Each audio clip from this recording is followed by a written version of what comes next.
Полициски службеници денес на Тетовските и Гостиварските улици делеа летоци и освежувачи на возачите со цел подигнување на сообраќајната свест и култура, дури и во невеселите празнични и други мигови да се воздржат од управување на нивните возила под дејство на алкохол.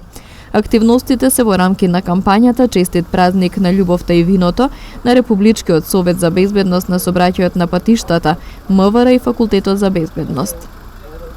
Флаерите кои денес се делеа содржаа повеќе пораки, различни, а сепак исти, упатени до возачите, кога ги управуваат возилата да се воздржат од консумирање на алкохол.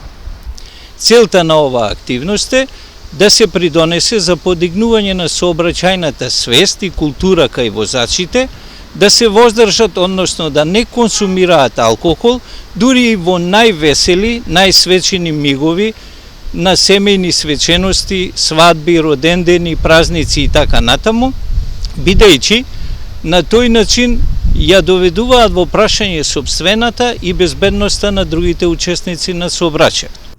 Управување возило под дејство на алкохол е чест прекршок што го прават возачите. Минатата година биле откриени и санкционирани речиси 500 вакви прекршоци.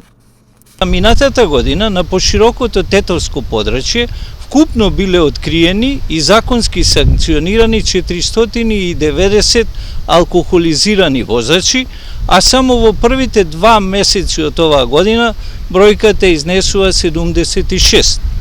Да повторам уште една, секторот за внатрешни работи Тетово апелира до возачите да не консумираат алкохол кога седнуваат за волан, зашто алкохолот ја намалува нивната способност за управување и може да предизвикаат сообраќајни несреќи, без разлика дали станува збор за локални улици во градското подрачје или на отворен пат.